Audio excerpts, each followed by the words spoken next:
This video is brought to you by mybookie.ag. What's up, guys? We are here for the UFC 288 predictions, headlined by Aljamain Sterling versus Henry Cejudo, and the card's alright. It took some heavy blows of big cancelled fights, and the one everybody was talking about, Charles Oliveira versus Beneil Dariush, was supposed to be on this card. And it still hurts that it's not. We were also supposed to have Movsar Evloev versus Bryce Mitchell, but now that fight got changed around multiple times. We're gonna have Movsar Evloev versus Diego Lopez, which is a massive step down in competition. And Andre Petroski versus Armen Petrosyan was supposed to be a good one as well for that middleweight clash. But at least we still have the headliner. Aljamain versus Cejudo is still intact, and that's by far the best fight on the whole card by a long shot. A lot of legacy is going to be stamped onto that. With a win over Cejudo, Aljamain Sterling is that much closer to become the greatest bantamweight of all time. Maybe one more good win and he can get that claim. And Cejudo's coming back from a long layoff. He's not only trying to establish himself as the greatest bantamweight, but the greatest fighter of all time. With a win over Sterling, he's a couple wins away from being in the argument with some of the top dogs, John Jones and GSP. The co-main event is Belal Muhammas versus Gilbert Burns, two top contenders of the welterweight division, which is most likely going to establish who's going to be the #1 contender to fight the champion. They are both taking this fight on short notice, but they don't cut a massive amount of weight. They're not big welterweights, so it's not going to be as bad as some other fights we've seen in the past on short notice, but that one can really come down to who prepared better for this fight. Burns has been more active, so he might actually have an advantage going into it, and he also has a stylistic advantage going into it, which we'll touch on later. Kron Gracie's back after 1,000 years of a hiatus. He's been trying to discover how flat the planet is, and he's going to be fighting Charles Jourdain, so that should be an interesting fight. Both guys are dangerous in their specific advantages, right? Kron Gracie's going to have the massive Brazilian Jiu-Jitsu advantage. If he goes to the ground, he's absolutely going to toy with Jourdain, but if it stays on the feet, Jourdain might absolutely destroy Gracie.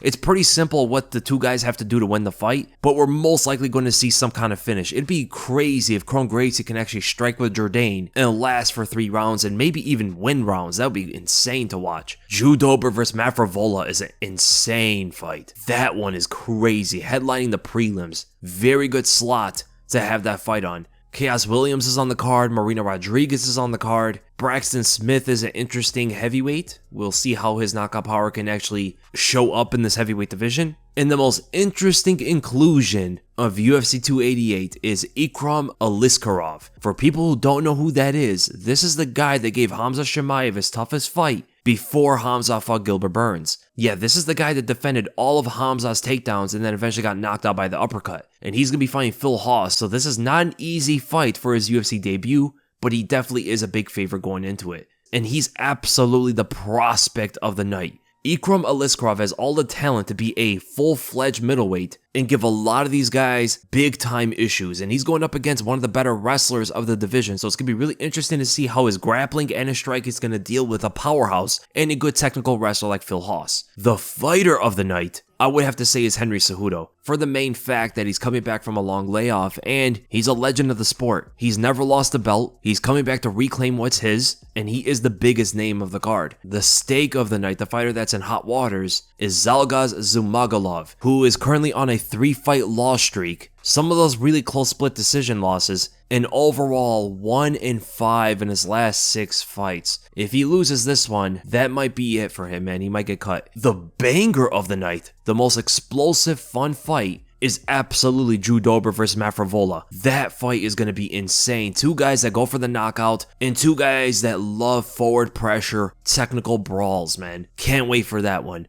And then the fight of the night is 100% the main event, by a long shot. Aljamain Sterling versus Henry Cejudo is the most technical fight on the card. They're the two best fighters on the card. And it also should be very interesting to see how the grappling scenarios are going to play out, and if Cejudo can stop all the takedowns and just land some big punches on the feet against the much longer Aljamain Sterling. But the first fight we're going to go to is the Dober versus Frevola fight. Southpaw versus Orthodox. That left hand from Dober is nasty. That thing connects like a bomb. 1 or 2 connections from that punch And Matt Frevola is going to have some issues because the thing about Frevola is he likes to also move forward and back like Dober, but when he moves back, he tends to drop his right hand. And if Dober blitzes in, right, with a big burst of a left hand, he could connect on Matt Frevola explosively. And when it comes to the physical attributes, you absolutely would have to favor Dober. Not only does he have more power, but his chin is legendary. This guy's able to take shots from people that you should not be taking shots from. The amount of damage he took from Terrence McKinney was insane to watch. I mean, every single punch and kick and knee he got hit by should have knocked him out, but it didn't. He got flush head kicked, he got kneed to the face, he got uppercut and dropped and stuff, but came back and then finished the fight. But Matt Frevola right now is on a 2 knockout streak, both in the first round. He just knocked out Aljamain Sterling, who's a powerhouse in his own right. Although Aljamain was coming off a big layoff, he was able to exchange with him in short range and knock him out. Now, he wouldn't be able to do that at Dober most likely. If it comes to trading blows, which you do see Matt Frevola get into plenty of times in his career, it's going to be very difficult to beat Dober in that kind of fight. I mean, Bobby Green could even do it. Bobby Green's a very good technical inside boxer, and he got put out by Dober. It's hard to see anybody, even the top lightweights, out-trade Dober. And Matt Frevola is probably going to have to keep his distance. Right, he's going to have to use those kicks. He has good spin kicks, he has good head kicks, but it will be pretty difficult to use those if he's backing up away from Dober and Dober's putting the pressure on him. Dober is not a complicated guy, right? He approaches you in a very simplistic manner, and that is often why he does get caught in every one of his fights. He did look really good against Alexander Hernandez and came out of that pretty unscathed, but for most of his fights, the guy gets touched up a lot, and that's probably going to happen when he fights Matt Frevola as well, but he's always able to come out on top because he just drags into deep water and puts too much pressure on you with the amount of power that he's able to deliver that eventually takes its toll on his opponent.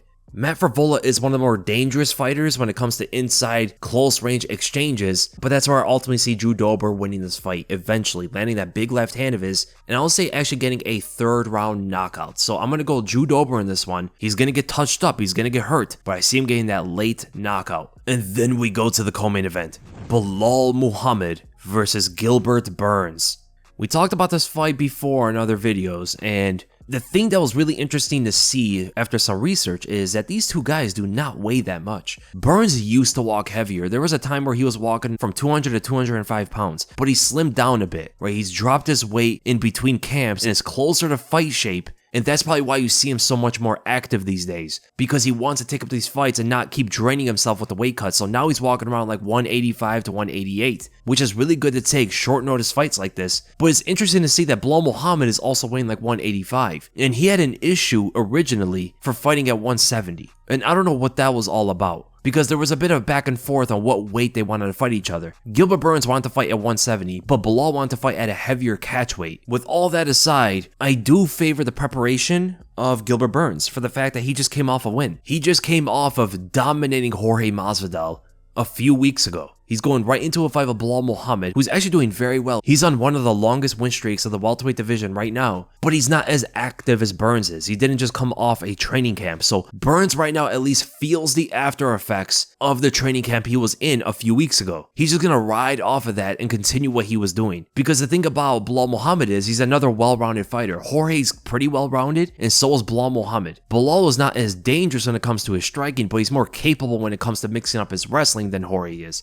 But does he want to take Gilbert Burns to the ground? I think that would be a massive mistake. So does that leave him wanting to stand up with Gilbert Burns? That also might be a massive mistake. And I ultimately do think that Burns is a more capable striker overall. He has more abilities. Both guys are not super clean with their striking technique, but I would say Burns is a little bit cleaner. And I love this technique when he fought Alexei Kunchenko back in the day. And still to this point, it was one of the best displays of striking technique we've ever seen from Gilbert Burns. He was able to show how great he actually is in the stand-up. Whereas for Belal Muhammad, the best we've seen him in the stand-up was against Sean Brady, who's not a striker. And honestly, if we're going to be comparing the two, we've seen much better from Gilbert Burns. Not only does he have better technique overall, he has much more power. He literally has one punch knockout power, just how he knocked out Demian Maia with a left hook. He has more variety to his striking when it comes to throwing better kicks and better punches and stuff, but Belal will switch stances sometimes on you. The thing about Belal Muhammad is he does his best work when he's able to use wrestling and striking. But if he's not able to use the wrestling, he becomes much easier to deal with, and that goes to my prediction here.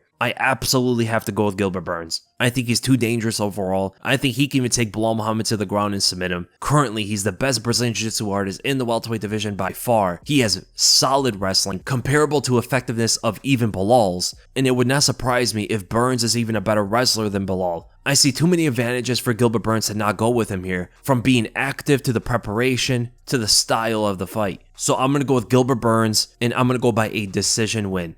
And then we go to the main event. Aljamain Sterling versus Henry Cejudo. I cannot wait for this fight because there's multiple things that can happen here. So first of all, is Henry Cejudo ring rusted? He hasn't fought in over 2 years. He put a lot of weight on himself in the meantime, and he had to cut all that fat off of him when he knew that he was going to return. And that's always a big question going into these fights. But when it comes to the actual styles between these two guys, it goes back and forth. Okay, so there are big strengths from both guys that can give the other a lot of issues. Henry Cejudo is a much better wrestler than Aljamain by a large margin. It's not even close. His takedown offense, his takedown defense, all of it is ahead of what Aljamain is able to dish out. But Aljamain does shoot a lot of takedowns, with most of them not being successful. He just wants to keep shooting on you. He has that Dagestani mindset. Shoot a bunch of takedowns and he only needs one of them to work. Because when it comes to his Brazilian Jiu-Jitsu, that's where he gives Henry Cejudo a lot of issues. Not only on the ground, he can submit you on the feet. He's the best submission artist in the bantamweight division right now. And when it comes to a wrestler like Henry Cejudo, who does have those instincts built into him for a long time, I mean, he went as far as the Olympics, there's going to be a lot of wrestler instincts out of him. He might give up his neck, he might give up a leg, something for Aljamain to snatch onto. But the thing about Henry Cejudo is he is so short. Everything about him is so compact. He's 5'4", man. And he's muscular at 135. And that will make it even harder to shoot takedowns on him. And also to grab a leg or grab an arm. We saw something similar with Islam Makhachev when he went up against Alexander Volkanovski. And now imagine that shorter guy having world-class wrestling skill. I would not be shocked at all if Cejudo stops every single takedown in the fight. We saw Petr Yan do something similar the first time he fought Aljamain, and Petr Yan is not nearly the same kind of wrestler that Cejudo is. Cejudo also has a major speed advantage, like an incredible speed advantage in everything that he does, from striking to wrestling, sprawling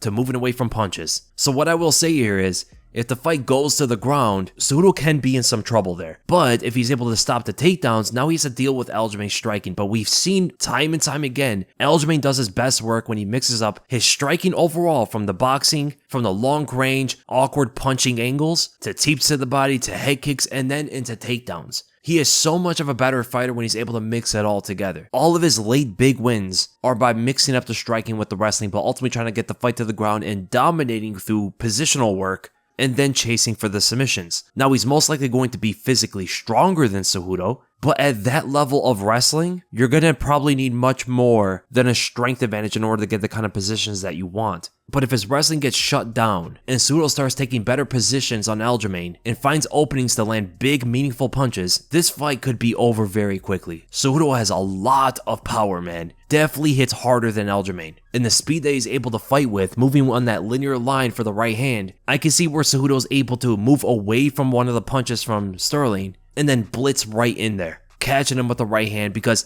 the thing about Aljamain's defense is it's very loose and open. There's a lot of space for Cejudo to get right in there on the center line and connect on him with a right straight, Cejudo's signature punch. But he just has to really watch out for, whenever he exits away, the head kicks and stuff. Even though Sterling's not a knockout artist, he does have the ability to surprise you with head kicks and knees and stuff. I would be very curious though, what if Sterling tries to use the Thai plum here? He hasn't really done it before, but I really think he could have a lot of success at his height against a wrestler like that. I think he would have a lot of success with knees and elbows in the clinch, and Cejudo did get finished in the clinch by Demetrius Johnson. I think the clinch for Sterling would be a great new addition to this fight for him. So that ultimately goes to my prediction for this fight.